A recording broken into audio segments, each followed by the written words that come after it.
Hello, this is Robert Rickover at Body Learning, and today my guest is Diana Rumrill, who is a physical therapist in Washington, D.C. She also has an extensive background in manual therapy techniques, muscle energy, myofascial release, and treatment of the hand.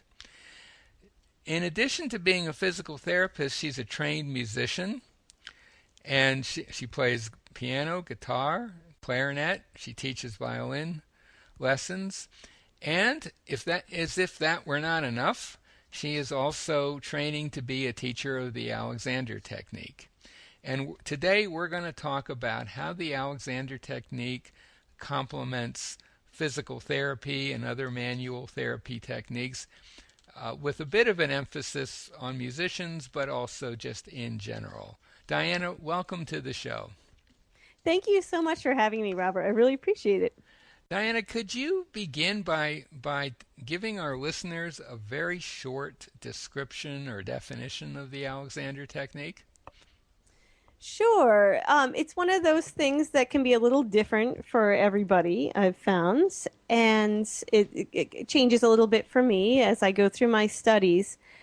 But for me, one way of summing up the Alexander Technique is a way of sensing and moving your body with awareness from the inside out. It'll help you develop a new relationship with your body in order to move with greater ease and balance. Mm-hmm. So what would it offer someone, just speaking in general, not musicians at the moment, what would it offer that, say, standard physical therapy or the manual techniques that you've trained in don't have? What does it bring to the mix that might be missing elsewhere? You know, the biggest thing that appealed to me as a physical therapist for nearly 10 years by the time I had come to the Alexander Technique was that it empowers the person themselves. A lot of physical therapy tends to kind of rely on the practitioner for a lot of responsibility. You know, the physical therapist, is assessing what needs to be stretched and what needs to be strengthened, and is, kind of responsible for doing a lot of manual work and, what you would call in the physical therapy world postural work. And the Alexander Technique takes feeling better and moving better and puts it into the hands of you yourself, the person themselves. So that's the biggest kind of global thing that I feel that the Alexander Technique has to offer. Mm-hmm. So someone coming to you for physical therapy sessions would be probably expected to take a bit more responsibility for themselves than if they went to a more traditional or, say, standard physical therapist. Does that make sense? Yes, and I think it's a terrific thing, rather than being an overwhelming responsibility. It allows you to check in with your own body and be able to, my training course might call it taking care of yourself. Right, Um, right. Well, that is really kind of the essence of the Alexander Technique, isn't it? Certainly right. on a physical level, learning how to look after your body in posture and movement. Yeah. So when someone comes to you, do you do you bring up Alexander ideas fairly early on, or do you work with them in other ways first and then bring it in later? What is your strategy in working with clients? A lot depends on the person themselves. I work with a variety of clients. Some are for my own practice, Harmonious Bodies, and some are, more a general orthopedic population. I think not everybody is interested in the model of Alexander Technique and having responsibility for yourself. And if that Hmm. person isn't interested, I don't push it on them. But if so, and some people actually do come to me and say, I hear you use principles from the Alexander Technique, and then I'll directly bring up the principles that I'll be integrating in. Hmm. That's a very, I want to just interrupt you for a moment. That's a really interesting point that you raised. Much as we both love the Alexander technique and see the value of it, the truth is that there are people who don't really want that kind of responsibility for themselves. And there's no point really in trying to force it on them. So that's Right. It's just going to frustrate everybody in the everyone's end. going to end up being frustrated. Yeah, yeah, Exactly. There's nothing wrong with that. So, right. And but and I try and I try to think figure out it's who I wants it. think it's probably fair to say, and this is a sweeping statement, I may be off base here, but in general, the medical model, at least in America, is you come to the medical professional who tells you, who gives you some kind of a treatment. In case of a physical therapy, certain sort of standard processes, or if it's a doctor, gives you drugs, or if it's a surgeon, you show up and get operated on.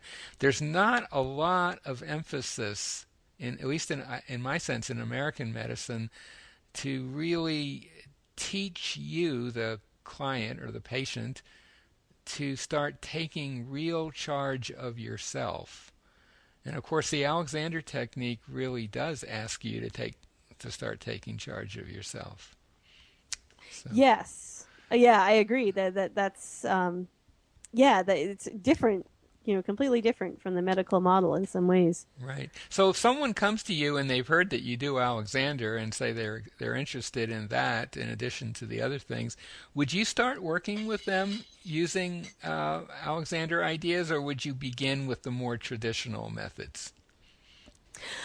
Usually, as a physical therapist, I would do a basic assessment and see if there anything, is there anything in a basic way that needs to be stretched or needs to be strengthened. Those are, you might think of it as ways the body has adapted to habits. Mm-hmm. And I think, physical therapy can offer, ways of getting past body adaptations maybe a little bit more quickly than just working with Alexander technique Mm-hmm. itself. Mm-hmm. Um, and not I'm, just as a disclaimer, I'm not yet a certified teacher, so I don't give lessons, Mm-hmm. per But you se you just yet. incorporate the But ideas into your work, though. exactly, I Yeah, just yeah, wanted to make that clear yeah. at this moment as Right. of 2010. And so something I might talk about is the role of the neck and how that can kind of be a master area of the body in helping you to gain control over the level of tension in your entire body. Mm-hmm. And then I might talk about just the concept of scanning the inside of your body and, what proprioception is, being aware of your body from the inside out and just, simply being aware of that as a concept. Mm-hmm. Mm-hmm. I think you raised a really interesting point just a little while ago, that there are some, I guess we could call them conditions or pre-existing conditions, that while in theory the Alexander technique would change over time, the amount of time might be many reincarnations long, and that it would probably be better off, if you want to change some of them in a reasonable period of time, to resort to the kind of manual therapy techniques that you do. Whereas if you want to change the way that you function within whatever framework you currently have, the Alexander technique is in my view, definitely the way to go for that. And that sort of harkens to a distinction that Alexander made between conditions of use, which is an Alexander jargon term, and manner of use. Use being really a kind of a catch-all phrase for how well do you employ your body in whatever you do. And conditions of use would kind of be what's there now, and manner of use is how well are you using what's there now. And I think the Alexander technique is perfect for the second of those two, but not always that efficient a way to deal with the first, which I would imagine some of the manual techniques you use would be much more effective at. Do you see things in that way, or do you have a different take on it? I just sort of threw out my take, but Right. And I think that's a great way to, you make a distinction. And I think something else to bring up is that I think we're sort of, in an unspoken way, talking about people who might come to a physical therapist for pain that came on for no particular reason. right. There wasn't an accident or some underlying, disease process going on that definitely, caused this problem. So for things like that, the way that you're using your body, for insidious problems that had no particular starting point, the way that you use your body is almost undoubtedly what's been going on that is causing the problem. Right, right. That's a good way to sort of gauge that, isn't it? Right. Yeah. But that isn't the cause of every problem, and you definitely want a physical therapist assessing the underlying cause, or the underlying issues. If there is, an accident or surgery or, some disease process. So, just a little shout out for physical therapy there. Oh, absolutely. And when we haven't talked a lot about it, but your specialty, at least in your private practice, is working with musicians. Is there anything about musicians as a group that makes them a little different from the general population in your practice?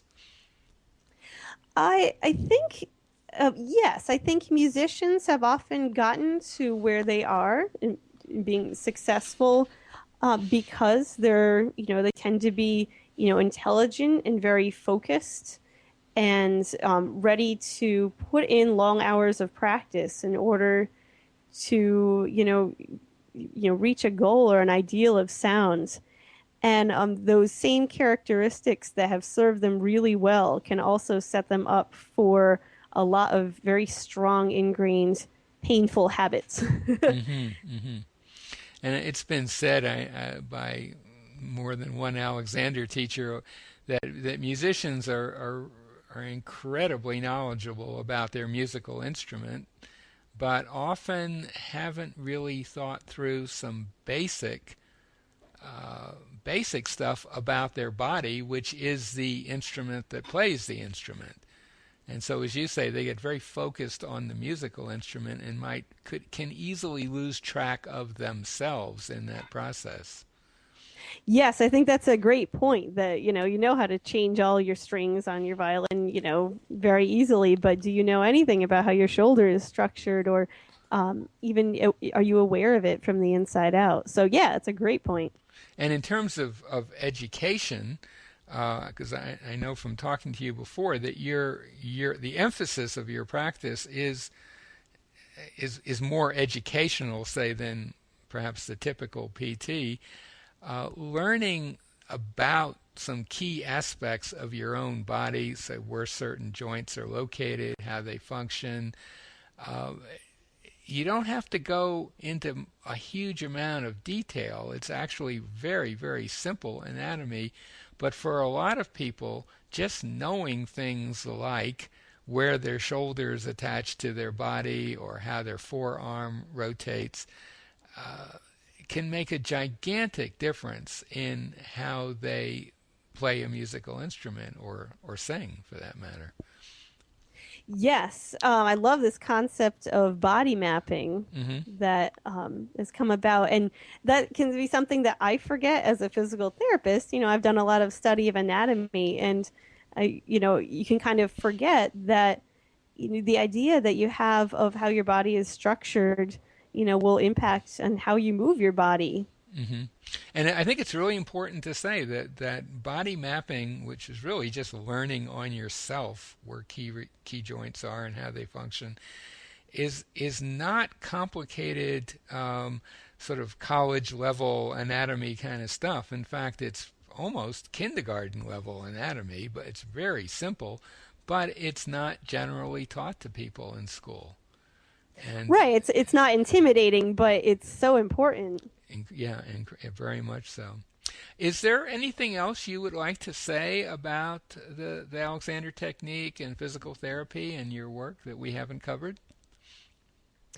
I love your questions. I just want to I just wanted to make sure that people know that Alexander technique exists and that it doesn't have to be an either or a proposition between physical therapy and Alexander technique. There are different things that both can offer, Hmm. but I really think that the personal responsibility and empowerment that you can get from the study of Alexander technique is really invaluable for preventing problems in the future. Hmm. So maybe this would be a good place to end the podcast. My guest today has been Diana Rumrill, who is a physical therapist in Washington, D.C. She's also a trained musician, and she is training to become a teacher of the Alexander technique.